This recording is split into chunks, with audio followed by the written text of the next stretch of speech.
So we're back.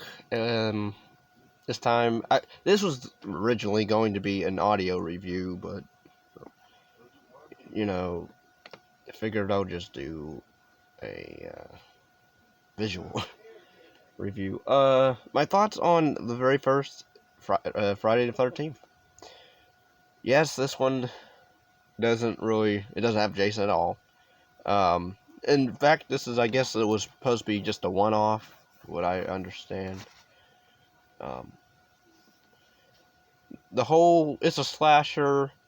Um, Basically, a bunch of kids go up to a camp to work, I guess, uh, clean it up, try to reopen it, and they get killed off one by one. Um, and we think it's a man doing it. Of course, it's different.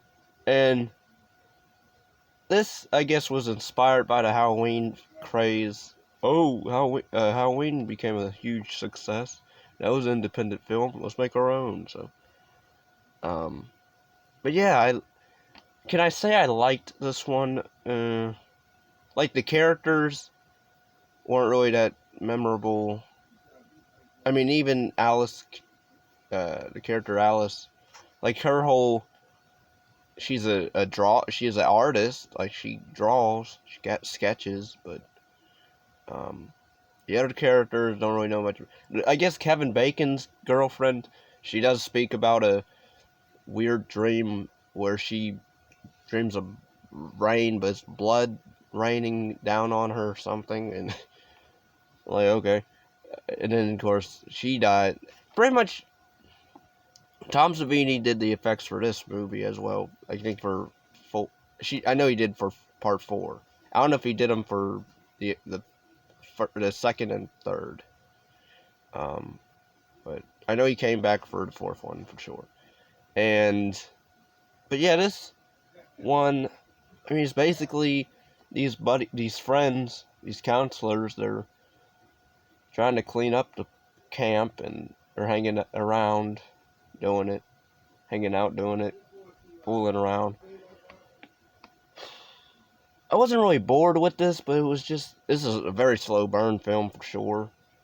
Like, and you're under the impression it's probably, I never got the impression it was the Camp Christie guy, the owner of this camp. But I guess they're supposed to, because he leaves pretty much. He's only in like one scene at the beginning, and then he leaves. Or no, he's in for 2 scenes because he talks to Alice's character. I didn't understand that relationship. Really, I don't understand the relationships in this entire movie. The only relationship I know of and can understand is Kevin Bacon and his girlfriend, who is woo. I mean, all the women in this are gorgeous, but her, but yeah, I didn't understand if Alice's character, along with the Steve character, I don't know if they had a relationship or what, because the dialogue that they have between each other aren't really, that. But then he tells her, like, give me another chance or whatever. I couldn't understand. I didn't understand if he meant like to date him or like, try to work it out or stay and help with the camp. I'm guessing probably stay with the camp. But then he does this weird thing where he literally caresses like her face for a minute. He's like, thanks, Alice. And then he just walks off. I'm like, And then she's not really even creeped out or weirded out by that. And then just cuts to like another scene. So I didn't get that. There's a scene with, again, there's another girl and guy. And the comedy guy, I guess, pretty much. The jokester of the group, prankster. Him and this other girl, Brenda, I believe. I believe her name's Brenda. But, like, he almost killed her because he shoots a bow and arrow. He could have missed, and, it would have been really bad. But yeah, I didn't understand if they were in a relationship because he kisses her at one point when he's faking drowning, and then the other guy with Adrienne King later on, not Steve, but another guy later on, he gives her a kiss. I didn't understand. Again, I didn't understand her. Maybe they're all just good friends and they just do that just because. And they do play strip Monopoly at one point, and the wind ruins that, of course. Stupid rain. And, you know,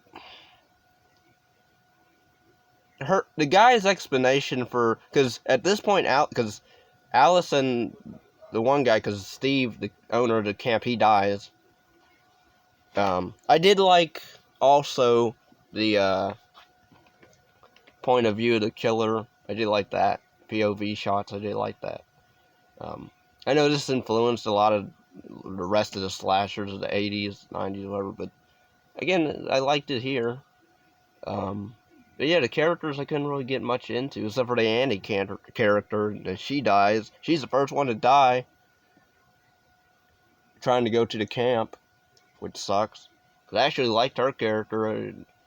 I did like also the idea of the townspeople. Oh, we don't like talking about the camp blood. Or what are you going up there for? That's a death curse. And even the truck guy, even the guy gives her a lift, even he's like, stupid youngsters or stupid kids think you know everything. You need to quit. And she doesn't, because she actually really wants to be there. She actually wants to help. She's not like everybody else where we're just doing it to get paid or just something to do, I guess. She really cares, and of course she dies. So like, oh.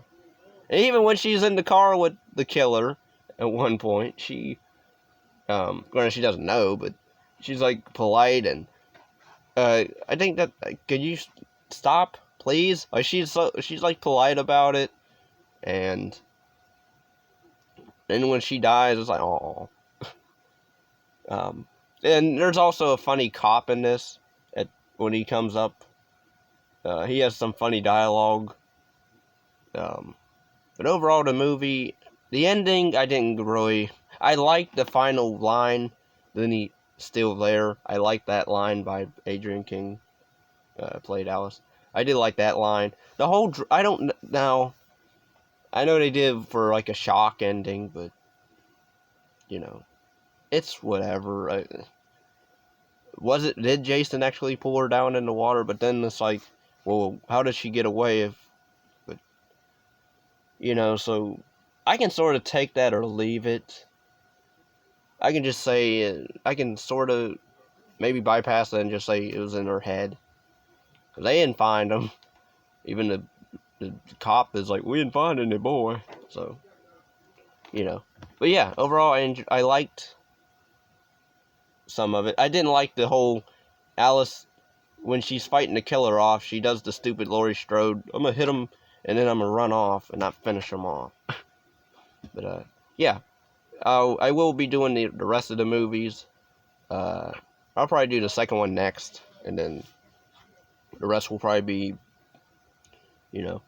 But yeah, please like and subscribe, share, comment, and peace and love.